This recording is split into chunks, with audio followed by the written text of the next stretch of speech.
Welcome to the Exploress, time traveling through women's history, one era at a time. I'm Kate Armstrong. Hey listener, it's officially Firebirds month on the Exploress. And guess what? If you're listening to this episode on the day it drops, my second novel hits shelves today. I am thrilled for you to read it. I'm celebrating by inviting one of my favorite authors of all time to join us on the show.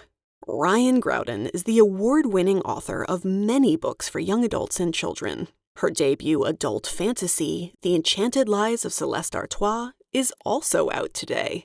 This novel, set in Belle Epoque Paris just before the First World War, is absolutely full of all of my favorite things: history, strong women, and magic.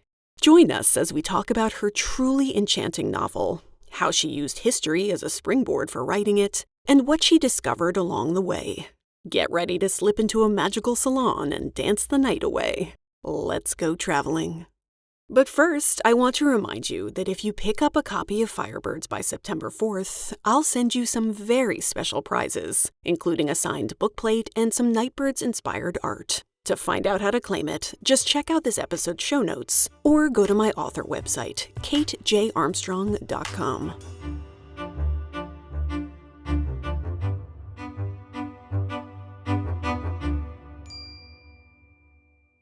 Hi, Ryan. Welcome to the Exploress. Hi, Kate. I'm so happy to be here. It's so exciting to have you. You and I are old friends. We've known each other and been working together for a really long time. And I just think you're a perfect fit for this show, given that your books all are infused with history and magic and ladies doing cool things. So do you just want to introduce yourself real quick to our listeners? Yes, I would love to. So my name is Ryan Graudin, and I am an author.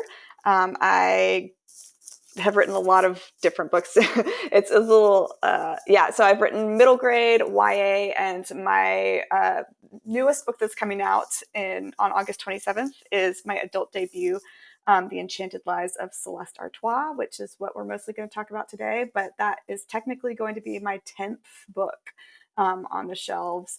And that's very mind-blowing. When Kate says we've known each other for a long time, I was actually doing the math in my head today, and we met online in 2009, so that's 15 years ago. We've seen a lot. I know, it's just not to make you feel old, or I feel old, but yeah. So yeah, we've seen a lot of each other's drafts and iterations of stories. And so, yeah, that's makes being here today, it's extra special because of all of the history that we have together. Yeah, it's true. Gosh, 15 years. So I don't know about you, Ryan, but I often get asked by budding writers how you find critique partners and how you find kind of writing friends. And I often think about you and I say to them, well, there are places you can go online. Like when you and I met, we both jumped on. I don't know if she does this anymore or not. I'm sure it looks different if she does, but a wonderful author named Maggie Stiefvater, she did something called Critique Partner Love Connection. And it was basically it was almost like online dating for writers. So you could jump on there, you'd put on a little bio about what you were working on, what stage of your career you were at, what you were looking for in a critique partner. And then you would sort of sync up with people. This was before we were swiping right or left. I don't remember what the good direction is, but we would sync up with people, and then you would swap pages and we'd read them and critique and kind of see if you were a good match for each other. And I probably sent pages to 3 or 4 people before I found you, and no one was quite right for me. It just wasn't feeling that click. And then I sent pages to Ryan, and she sent them back absolutely ripped to shreds, but in the best possible way. It was Bleeding yes, red. This is what I want. Yes. But it was I knew, we had a similar critique style. I think we were at, I don't know, we just clicked. It is kind of like online dating, and the rest is history. It was, yeah, and like you, I had also had at least like 3 or 4 people who I'd previously exchanged pages with, and yeah, it was the same thing. It was sort of like, I just don't feel like this person really gets what I'm doing, or like they're not writing the same type of books that I am, or they don't understand like on a deeper level what I'm trying to do, and so they can't critique it in the way that I would like to be critiqued. And then when Kate sent her initial critique in, it was like she'd literally done scene by scene, like here's what it was like a Excel sheet of like, here's the chapter and the scene, and like here are my notes on that scene. And I was like, oh. I don't Yeah. even remember that. Yeah, well, I was at the time. So another fun fact about like when we met, because we met online, I was living and working abroad in South Korea at the time, and Kate was in Australia at the time. But then as our friendship grew, we both moved back to the States and lived like kind of like 2 or 3 states away from each other. And so we've gotten to like go and, see each other in person a lot and take trips with each other. And yeah, it's been fun. Yeah, it has been fun. And it's, when you and I met, neither one of us were published. And the manuscript that you were working on that I critiqued ended up being your debut novel. And so I've gotten to really have a front row seat to watching your career blossom over the last 15 years. And it's been just amazing. If you haven't read any of Ryan's books, listeners, I could go on for a long time because obviously I love them all. But some of them are alternate histories, some of them are historicals with magic, some without magic. They're incredible, and I think you all would really love them. So there are lots to choose from. As Ryan said, she has a pretty impressive backlist now. But we are here specifically to talk about the Enchanted Lives of Celeste Artois. So you have been working on this book, Ryan, for I think it's about 7 years all up. Is that right? Yeah, I started in 2017. So I just finished my historical sci-fi time travel novel Invictus, and Oh, so good. yeah, thank you.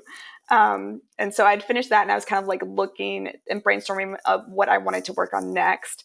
And I knew I wanted to do a fantasy, but that was like a historical fantasy, and I wanted to focus on around the time of World War One. And so I basically started like dabbling my toes in that and started doing all the research and stuff. And, naive old me, I thought it would take a year, maybe 2, because that's what my young adult novels had taken in terms of like from starting the drafting process until like getting to the final edits. But no, this book was a totally different story. So Yes, it was quite a saga. I know it's been through many iterations, but it was worth all the pain in the end because now you've got this absolutely incredible adult novel just full of magic and full of complex, interesting women. And yeah, as you say, it's set in a really interesting setting and time. So can you start us off by just pitching the book, telling us a little bit about what is it all about? yeah, so for those of you who are like faithful readers, I would pitch it as like the Night Circus meets Addie LaRue. And it's basically set in a magical version of Paris in the year 1913, where basically on the surface it looks just like our Paris would be. It's set in our world, but underneath the surface, in the hidden magical corners of the city, there are seers who like live on a houseboat in the Seine who can like tell your future, but you have to basically give her a piece of your future in order to receive the future. So she like snips off pieces of your lifeline, and sustains herself on the stolen days of people's futures that never come to be. And there are fortune tellers who can change your stars. There are talking cats. There are doors that if can open to anywhere if you have the right key. It's just really basically everything I've ever wanted in a fantasy novel that I decided to put into this one. But the story itself follows a group of 3 young women, and they are a group of con artists, and they call themselves the Enchantresses. They are a group of con artists, and they basically sell forgeries that one of their members, Celeste, she paints these forgeries and they sell them using the fiddle game con at the city's cafes. And so there's three enchantresses. There's Celeste Artois, who's the titular character, and she's a painter, and she she came from a noble family, but they got conned at one point, and so she has lost all of her fortunes, and she has a lot of hangups about it, and she's mad. And but she also happens to be to be dying of consumption, which a fact which she's hiding from her other two friends, Honore and Sylvie. And Honore is she's a fighter. She grew up in the gang known as the Apaches, who were actually a real historical gang that ran the streets of Paris around the time of the Belle Epoque. So they lived in a neighborhood called Belleville, and they were really well known for being super well dressed, but they were also incredibly ruthless. So they had scarves that they would wrap around their neck that were very stylish, but they also like used them to like garrote people and choke them and like steal all of their money. Yeah, very charming. And they loved their footwear. They loved their boots. They spent a lot of money on clothes and looking dandy. But they were also ruthless killers.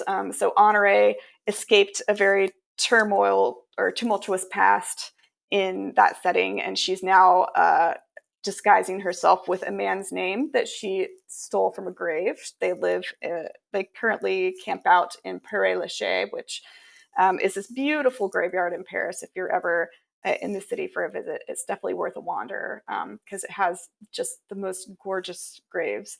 But the enchantresses, so Celeste, Honore, and Sylvie, they all camp out in a mausoleum that belongs to one Honore Cote. And so our Honore, the enchantress Honore, she stole her name from the man who's in the grave that they live in. And so she is, the type of girl who cross dresses, and she sleeps with a knife under her pillow, and she doesn't take any nonsense from anyone. Yeah, for those of you listeners who have read Nightbirds and are looking forward to Firebirds, she's like giving a lot of Sayer energy to women who are not going to give anyone any quarter and who carry knives at all times. Yeah. And then the youngest member of the enchantresses is Sylvie, and she is an 11-year-old orphan who she has no idea what her last name is. She grew up in an orphanage and was like terribly mistreated there. And she ran away from the orphanage and ended up running into Celeste and Honore because she tried to steal something from them. And then they decided to adopt her. So she's the member of the gang. She's a pickpocket, but she is also a very she loves to daydream. Like she lets her imagination run away with her. She loves to just like go on adventures in the city and kind of just embrace this childhood that she never really had, like being able to she loves reading fairy tales, and she loves trying to see the magic in the everyday, which is really frustrating to Honore because she is very jaded, and she also didn't have that type of childhood.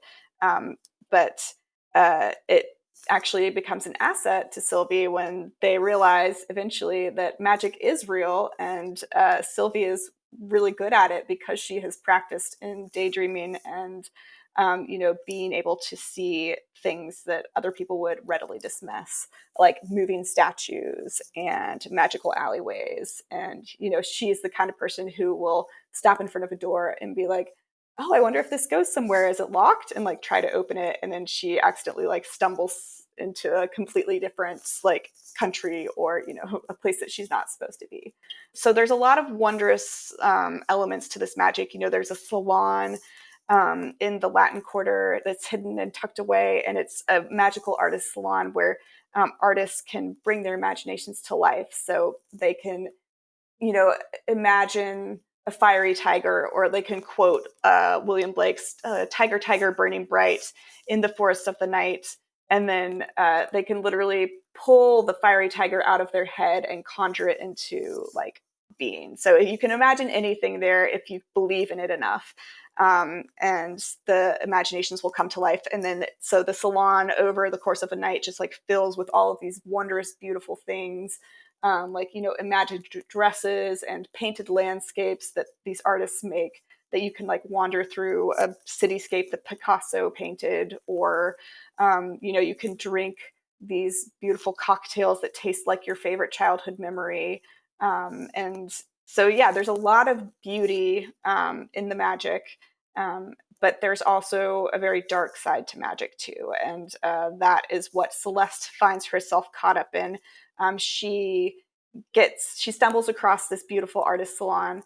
And then she also finds herself involved in another with another thief. His name is Rafe, and he asks her to start forging imaginings, or forging people's imaginations, to steal power from the hostess of the salon, Le Fay-Verte.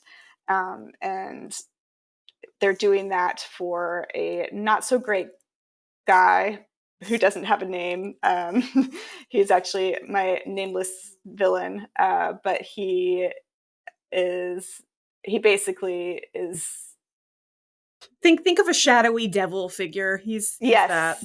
but not like Shadow Daddy. He's like Shadow Monster. Like he's not. Shadow There's monster. nothing redemptive about him. No. It's good you're asking me to pitch it, because I'm still trying to figure out how to narrow down my pitch to like an elevator, because I'm like, there's a lot of stuff. And the thing is that it is so rich. I mean, it's about some of the things I love most about it are it's about a tight-knit group of women who have to scrape and scrap and hustle to get what they want. They've all three of them had a hard time. And I love the relationship between these three very different young women. And also you give us this incredible, beautiful slice of Paris, this time, you know, where it's like the height of the Belle Epoque. It's, you know, beautiful art and these artist salons, and like just a place that even without magic would be wonderful to spend time. Listeners, I know how much you like to mentally time travel, and this book is just that, with so much glitter and magic. But then you add all of this incredible, rich whimsy, and you can, if you believe in it enough, you can conjure basically anything you can imagine. And it's just such a delight to read, to bask in, to immerse yourself in. I'm curious about your inspiration for this. I know it took you a long time to figure out the shape of the story, what you wanted it to look and feel like, but where did it start for you, and why did you set it where you did? Yeah. Well, you know, I often joke with people, because, you know, I write a lot of stories that are inspired by history. A lot of times I joke with people that like I write a book as an excuse to be able to do a lot of research. Mm-hmm. So one of the series that I wrote before this was an alternate history story. It's called the Wolf by Wolf duology, and it's an alternate history sets based off of what would have happened if the Nazis had won World War II. And so it explores a lot of that era of history, which I've always been fascinated with.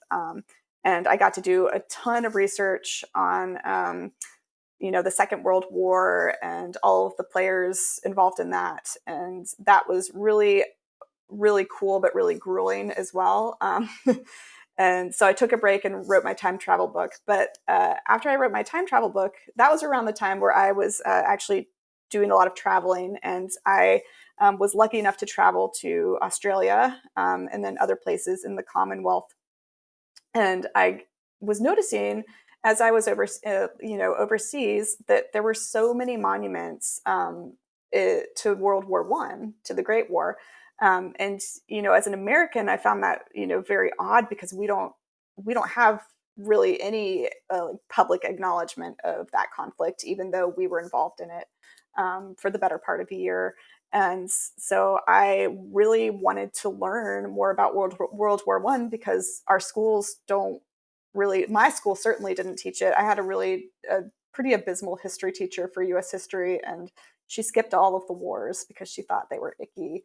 Um, she Oh, literally said, I think we're whereas my busy, my so we're not history going to study teacher, it. Yeah, my history teacher, Mr. Sachs, was very, very interested in both world wars. So I think I got more of that than a lot of people did, and I found it so fascinating. He really brought it to life for us. Yeah, that's awesome. My teacher, she was like, I love flappers. So, and I mean, I also love flappers, but there's not a Who year's doesn't worth love of flappers? Come on. there's not a year's worth of U.S. history inside of just the flappers. Yeah. Unless you listen to the Exploress, and I managed to make the 1920s stretch for a whole year.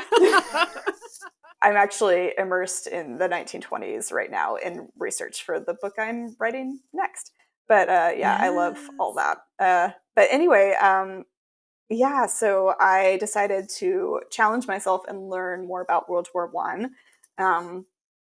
So I started reading about it, and also so that was a big. And then I started reading about it, and then I was like, I really would love to tackle World War One in a speculative way, kind of the way I tackled Wolf by Wolf, tackled World War II with Wolf by Wolf, and I looked at it through a lens, a very sci-fi type of lens. So I wanted to. My grandiose idea was to basically write a magical version of World War One, but set in our world and made very recognizable.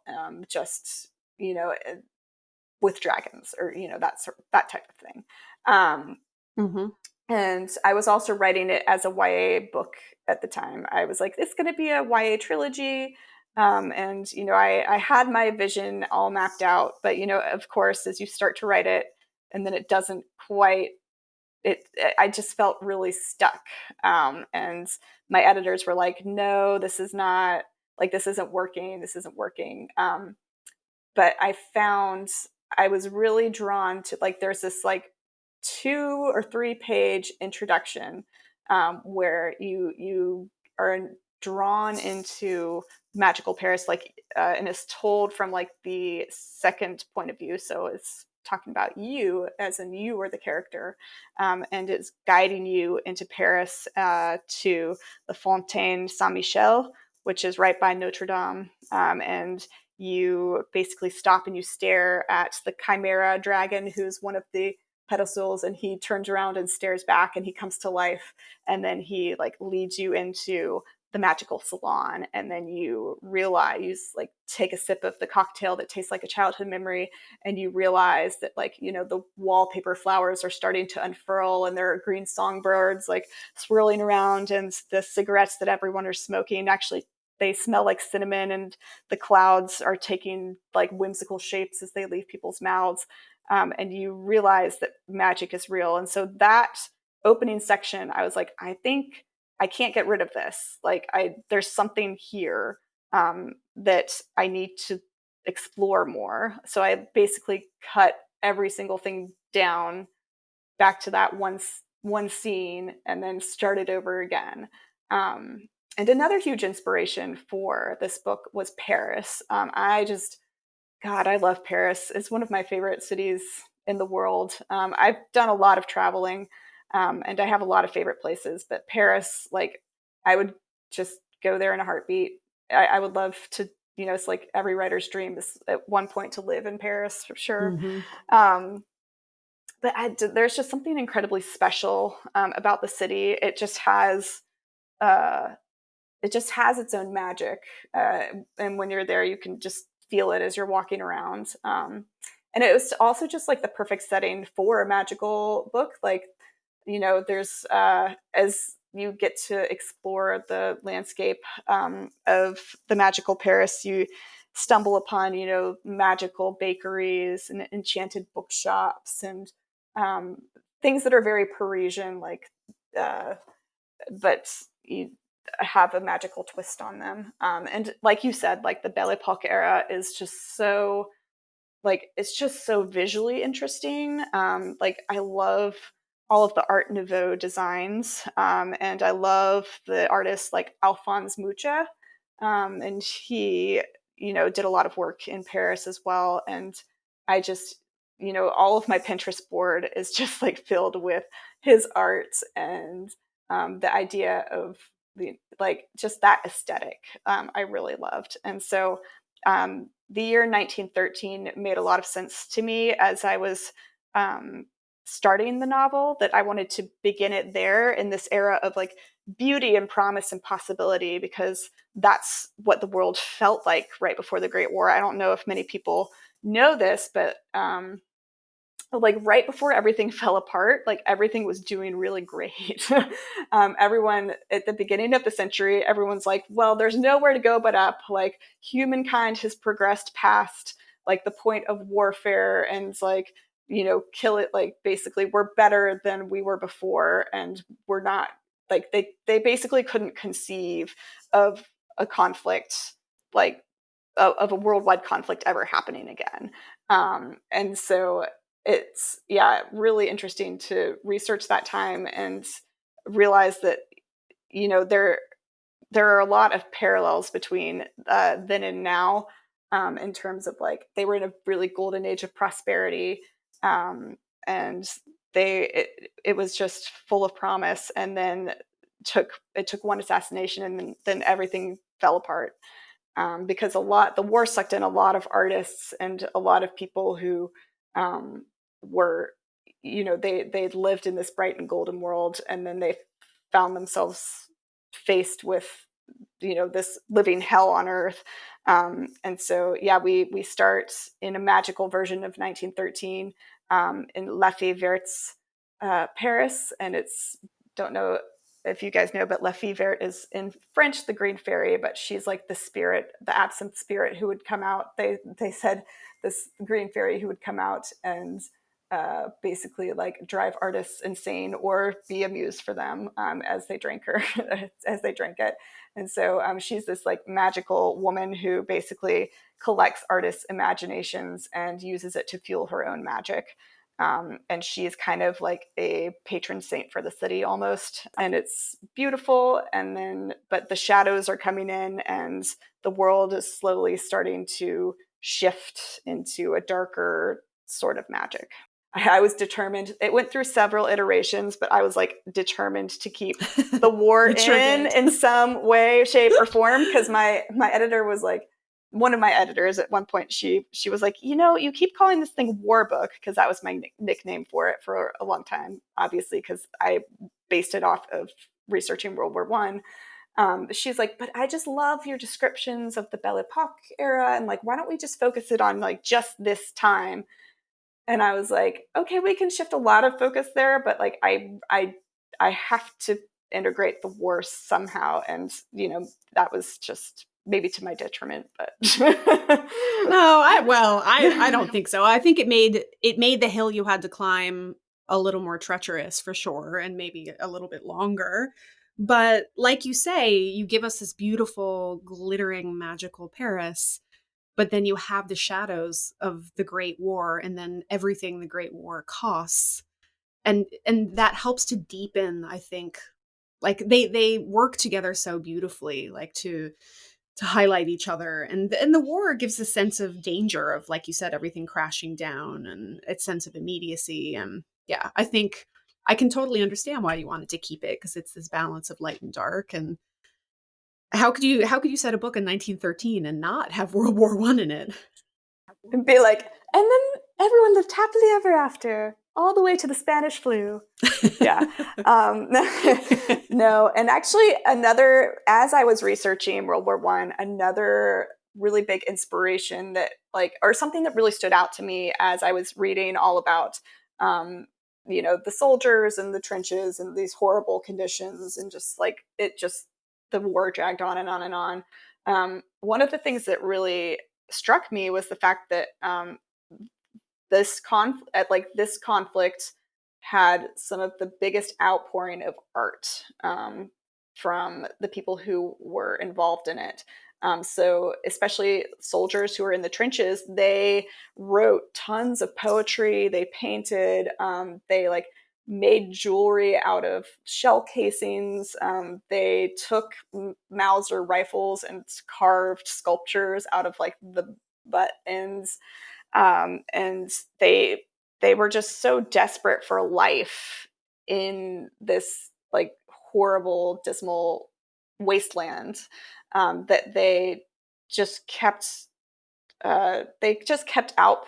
pouring out as much humanity as they could via art into into trying to make a mark on the world and be like, hey, I existed. And it's really tragic because a lot of them ended up dying, but they left these like, it's called trench art, and if you look it up online, there's some really stunning examples of like engraved like artillery casings and creations that they made in the trenches. And as I was reading about that, that really made me kind of want to explore like the idea that humanity is capable of like such beauty as well as such horror, and there's room for expressions for both of that, like in the face of war.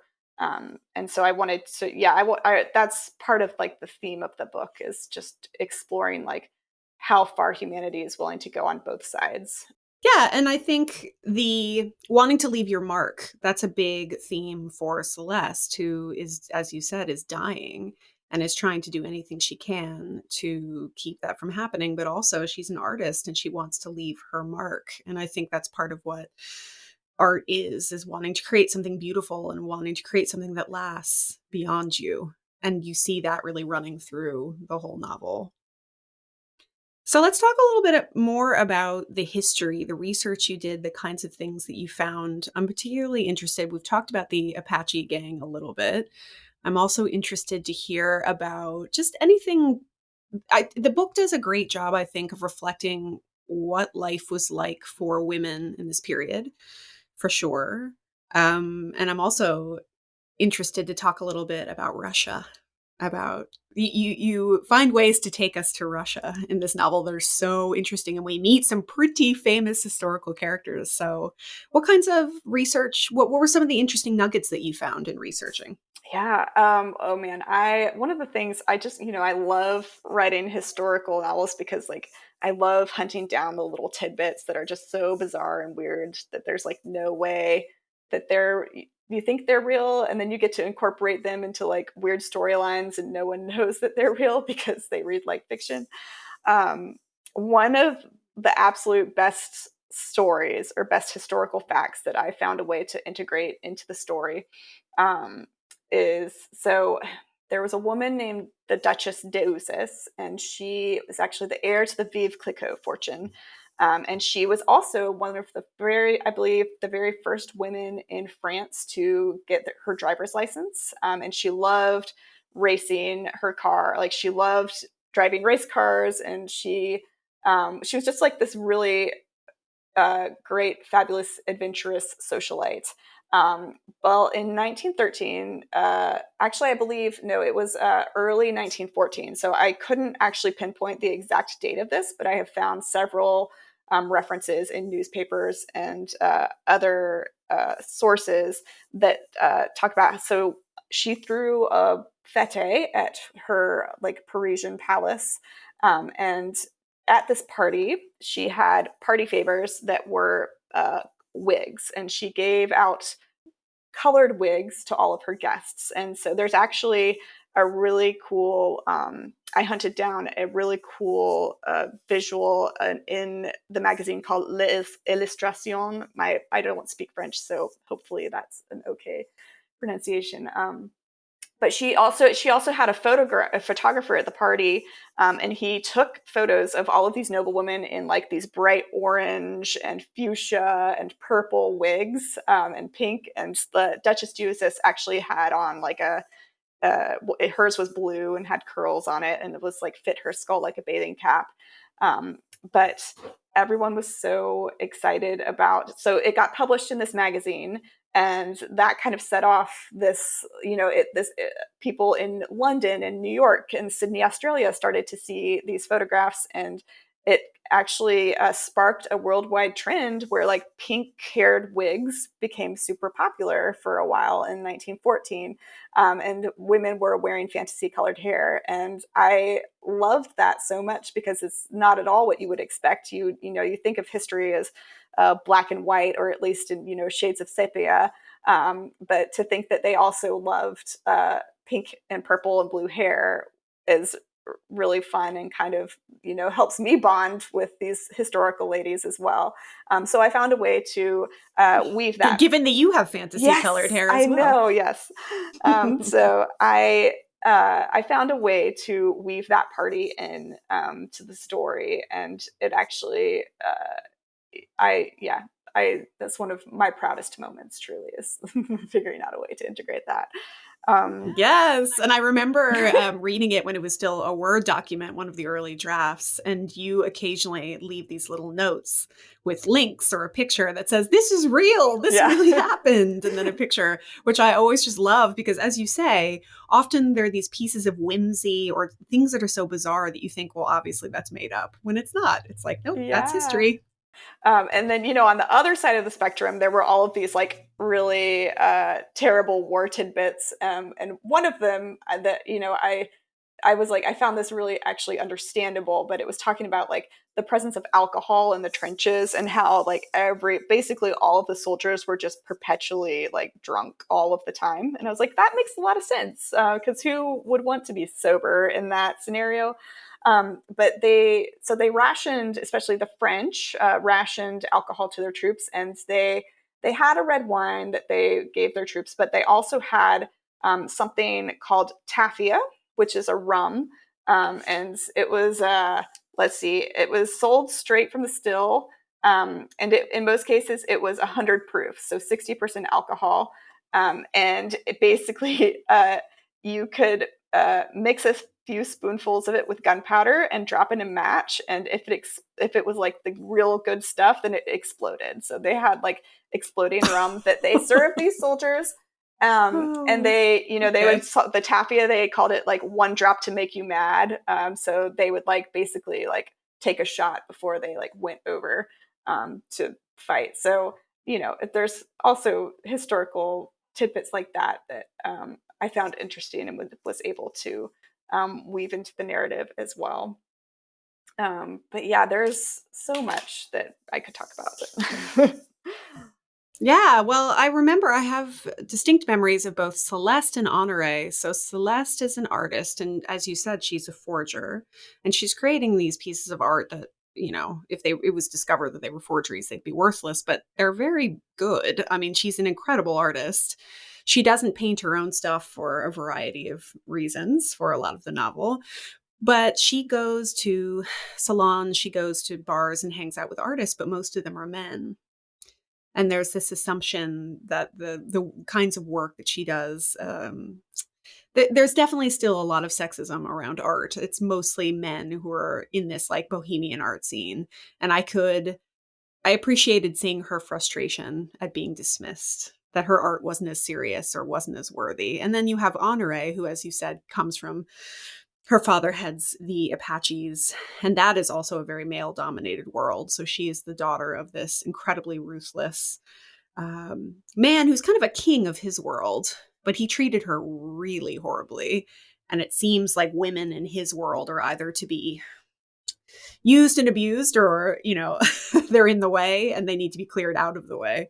So how did you think about, because you're writing from the perspective of women at turn of the century France, how did you think about trying to make their stories feel authentic in that way?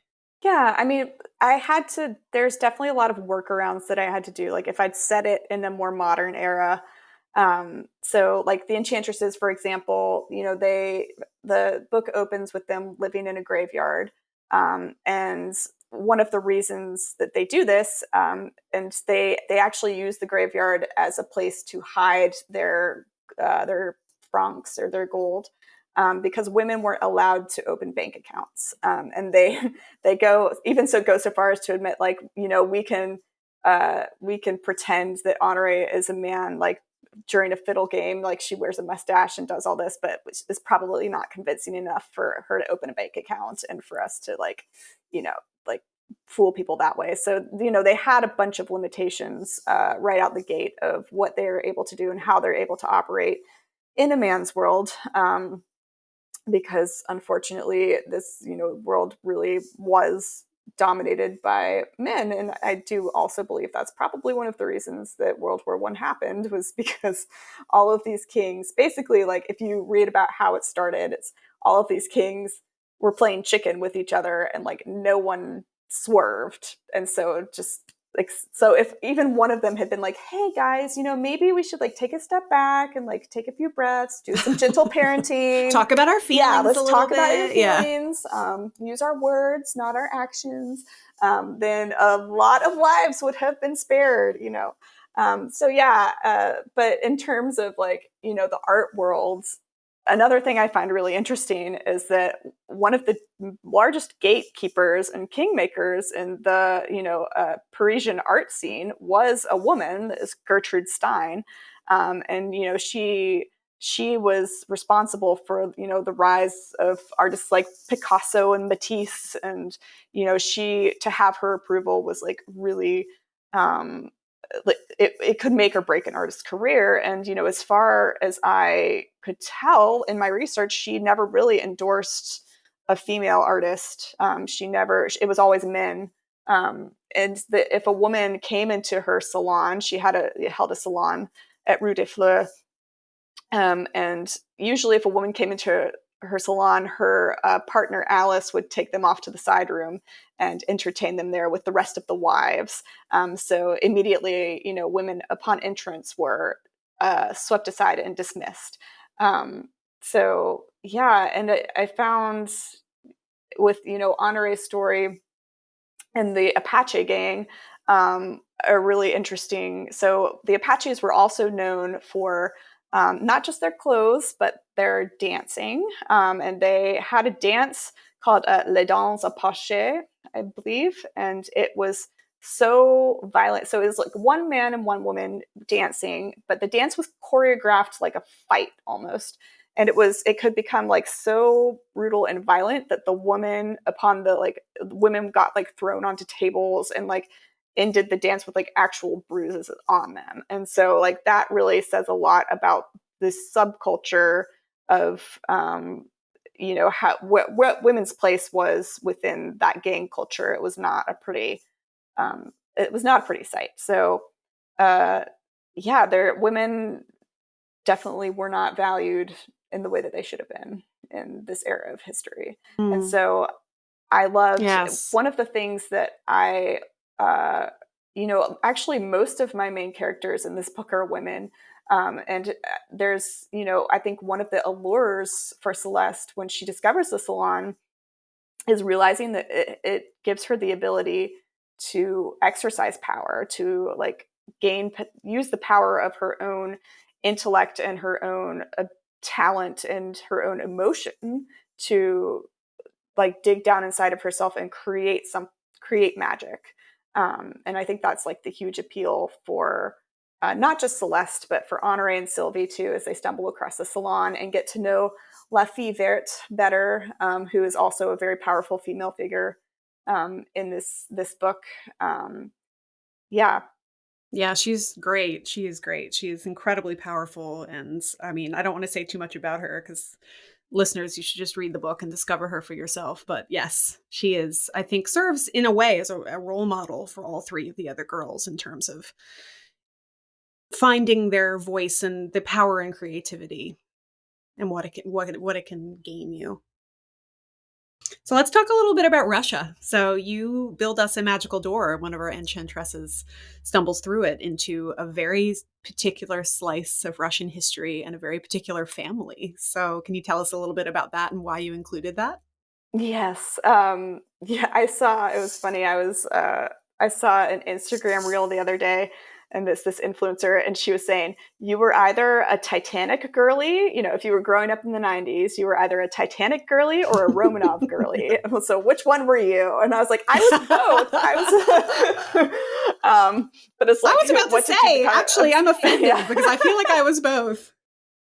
Yeah, I was like, so yes, of course, if you were growing up in the 90s and you were an American girl, you probably were obsessed at one point or another with Anastasia Romanov, or Anastasia Nikolaevna, as her true name is.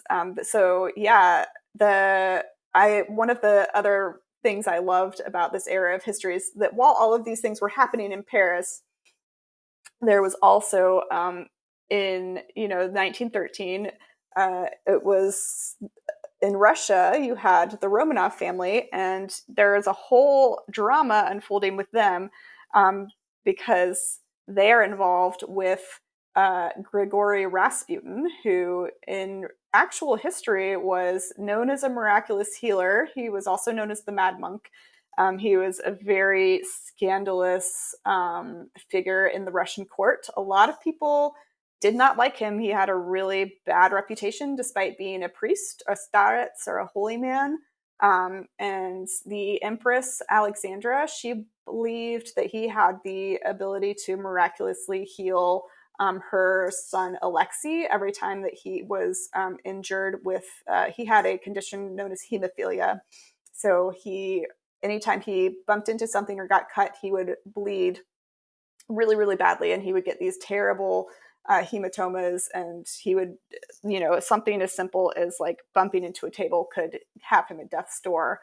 And so she, of course, Alexandra looked for all sorts of doctors and all sorts of, they did keep his condition like on the hush hush. They didn't really let the rest of Russia know, because there were rumors, because they knew that it had run in the family, but they didn't want Russia to know that the heir apparent like struggled with this condition. Around this time, Rasputin, he was like this random dude from like Siberia, but he made his way into the court, and he caught Alexander's eye, and basically he would pray over Alexei, and then the boy would somehow be healed. And so Rasputin used this relationship to basically entrench himself in the Russian court. And there was a lot of speculation that he was kind of puppeteering or controlling the Tsar and the Tsarina. Yeah, and that he and the Tsarina were having an affair, a lot of people were saying, which I find unlikely. He was a deviant. He was a sexual being. Rasputin liked to party. He liked to party, for sure. So there was a lot of rumors, and I don't know. He just, as in general, has always struck me as a creepy person. He was just, there's something that's, even if you look at photographs of him today, it's like his eyes are like staring back at you, and it's very unsettling. So yes, there was a lot of villainizing of Rasputin. And so I decided to basically take that storyline and turn him into a true like magician who is using the royal family and the energy of the royal family to his own dark ends. So Sylvie, our 11-year-old who likes to just burst through whatever door she finds, and so she is investigating the possibility of there being like a curse that she wants to break, and she ends up basically following the wrong person through a magical door, and she thinks that she's going into Versailles, and she runs away, and she pops up, and then she's like, wait a second, this isn't Versailles, this is, and it turns out to be St. Catherine's Palace in Russia.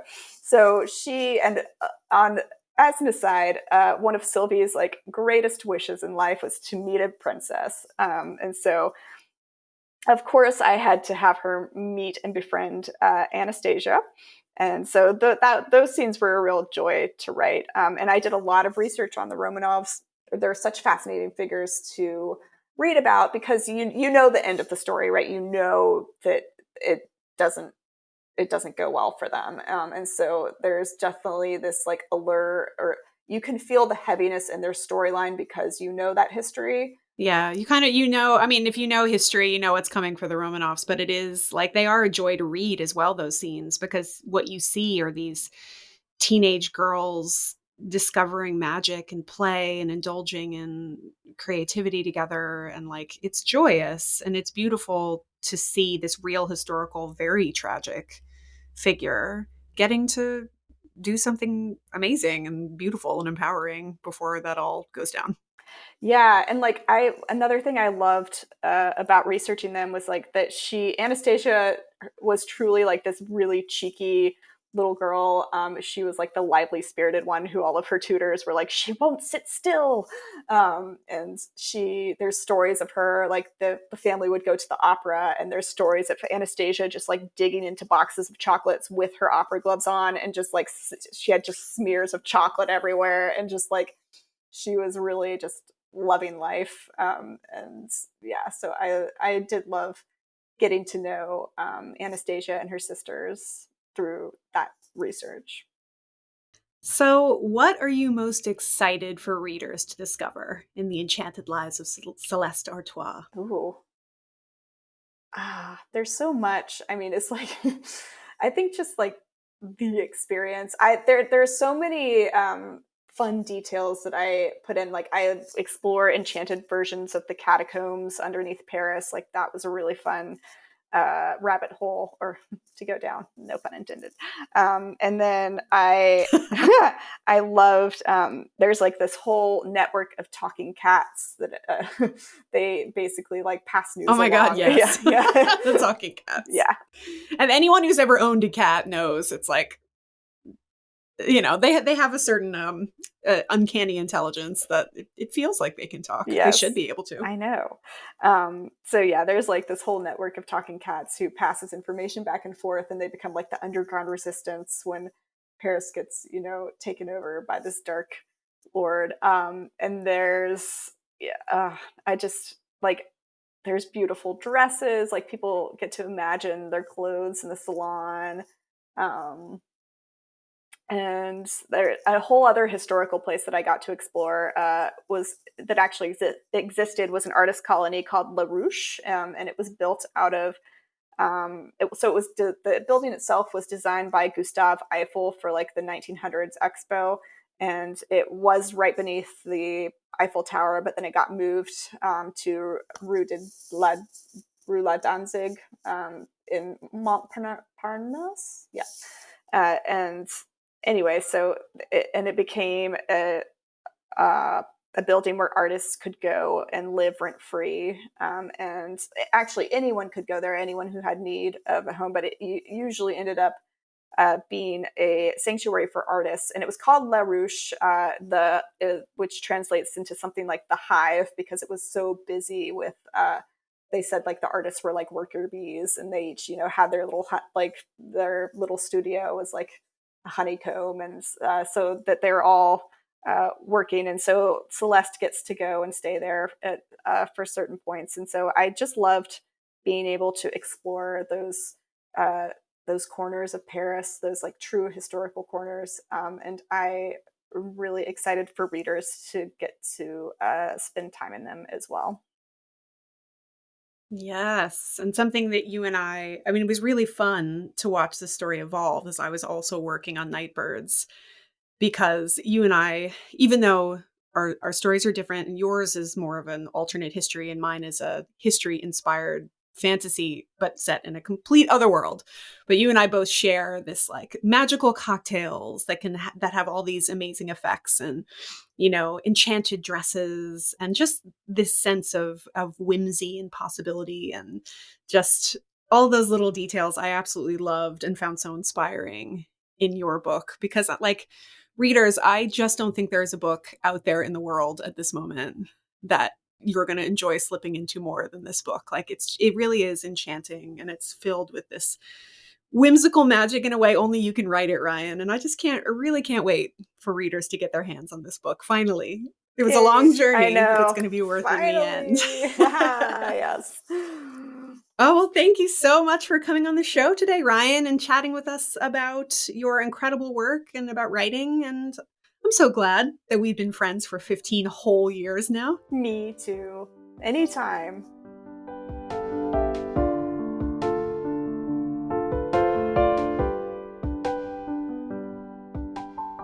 Thanks for listening, and thank you so much to Ryan for joining us. You can now buy The Enchanted Lives of Celeste Artois wherever good books are sold.